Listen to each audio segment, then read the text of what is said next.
এই আলোচনায় আসার আগে শুধু একটা জায়গায় বলে নেই যে স্বাধীনতা আছে কি নাই, স্বাধীনতা কমেছে না বেড়েছে, এই আলোচনাটাও আসলে একটা বিপজ্জনক আলোচনা। বিপজ্জনক আলোচনা এই অর্থে যে স্বাধীনতা নাই, কথা বলতে পারি না, এটাও বাংলাদেশের বর্তমান সময়ের জন্যে খুব স্বস্তিদায়ক আলোচনা নয় আমাদের জন্যে।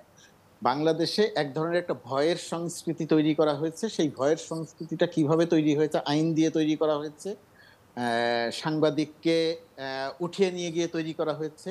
কার্টুনিস্টের কান ফাটিয়ে দিয়ে এটা করা হয়েছে। বহু রকমের উদাহরণ আছে। চোখ বেঁধে সীমান্তে পাওয়া যাওয়া সাংবাদিকের উদাহরণের কারণে ভয়ের সংস্কৃতি তৈরি হয়েছে এবং সেই ভয়ের সংস্কৃতি তৈরি হওয়ার কারণে বাংলাদেশে যারা সাংবাদিকতা করছেন তাদের প্রায় সবার ভেতরে এক ধরনের একটা ভয় তৈরি হয়েছে এবং সেই ভয়ের কারণে এক ধরনের সেলফ সেন্সরশিপ তৈরি হয়েছে। সেই সেলফ সেন্সরশিপের প্রভাবটা বাংলাদেশের গণমাধ্যমে পড়ছে। এখন এটাকে স্বাধীনতা কম বলে না বেশি বলে, যার যার মতো করে আমরা ব্যাখ্যা করতে পারি।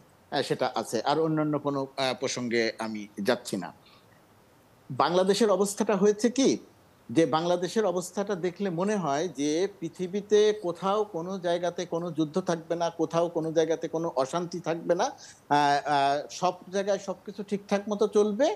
সেই কারণ সেইভাবে জিনিসপত্রের দামও বাড়বে না, কিছুই হবে না। এখন পৃথিবীটা তো আর বাংলাদেশের রাষ্ট্র ক্ষমতায় যারা থাকেন তাদের প্রত্যাশা অনুযায়ী চলে না।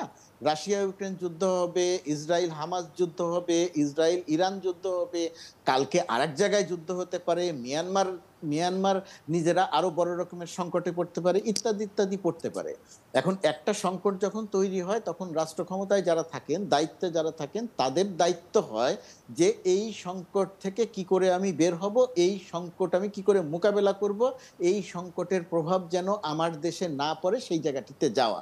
এখন সংকট একটা শুরু হয়ে যাওয়ার পরে আমাদের অবস্থাটা হয় অজুহাত তৈরি করা। রাশিয়া ইউক্রেন যুদ্ধ হয়েছে সুতরাং সারা পৃথিবীতে জিনিসের দাম বেড়েছে, বাংলাদেশেও জিনিসের দাম বেড়েছে। এবং এই সারা পৃথিবীতে জিনিসের দাম বাড়ার ক্ষেত্রে এক ধরনের আমাদের রাষ্ট্র ক্ষমতায় যারা থাকেন তারা ধরে নেন বা মনে করে নেন যে পৃথিবীটা তারাই জানেন। পৃথিবীর কোন দেশে কি হচ্ছে সেটা শুধু তারা জানেন।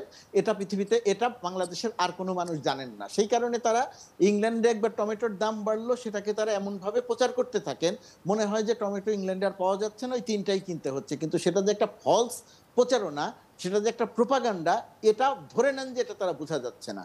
এখন হ্যাঁ, ইরান, ইসরাইল টেনশনের কারণে, যুদ্ধ অবস্থার কারণে, আমি যুদ্ধ বলছি না। ওইখানে আর এই যুদ্ধটা আরো বিস্তৃত হবে তা নয়, কিন্তু টেনশন থাকবে। ইরান সমর্থিত যে গোষ্ঠীগুলো আছে তাদের সঙ্গে ইসরায়েলের একটা টেনশন থাকবে। এই টেনশনের কারণে তেলের দাম ওঠানামার যে অবস্থা পৃথিবীতে আছে এই জায়গাটিতেও সেটা হতে পারে। কিন্তু টেনশন শুরু হওয়ার সঙ্গে সঙ্গে মন্ত্রীরা যদি বলে দেন যে এই কারণে দাম বাড়তে পারে, এই কারণে এর প্রভাব পড়তে পারে, স্বাভাবিকভাবেই তার প্রভাব বাজারে পড়ে। আরেকটা বিষয়টা হয় যে পৃথিবীতে মুক্তবাজার অর্থনীতির কথা বলি আর যে অর্থনীতির কথাই বলি, একটা দেশের রাষ্ট্র ক্ষমতায় যারা থাকেন তাদের এক ধরনের একটা নিয়ন্ত্রণ থাকে, এক ধরনের একটা কন্ট্রোল থাকে।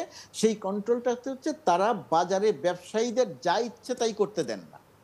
ভোজ্য তেলের দাম যদি বাড়াতে হয় তাহলে সেটা ভোজ্য তেলের দাম সরকারের নির্ধারণ করে দিতে হয় অথবা সরকারের সেটা জানা থাকতে হয় যে ভোজ্য তেলের দামটি এখন বাড়ানো দরকার অথবা এখন কমা তাহলে দরকার। এই যে ব্যবসায়ীরা একদিকে সিদ্ধান্ত ভোজ্য নিয়ে তেলের দাম ব্যবসায়ীরা বাড়াচ্ছেন, অন্যদিকে বাণিজ্য প্রতিমন্ত্রী তীব্র প্রতিবাদ করছেন, এর অর্থটা কি? এর অর্থ হচ্ছে কারো কোনো নিয়ন্ত্রণ নাই, কন্ট্রোল নাই। বাণিজ্য মন্ত্রী নিয়মটা করে দিবেন, বাণিজ্য মন্ত্রী প্রতিবাদ করবেন। ওই যে ওবায়দুল কাদের দেখেন না বিআরটিএতে গিয়ে বলে যে মাসুদ তুমি ভালো হয়ে যাও।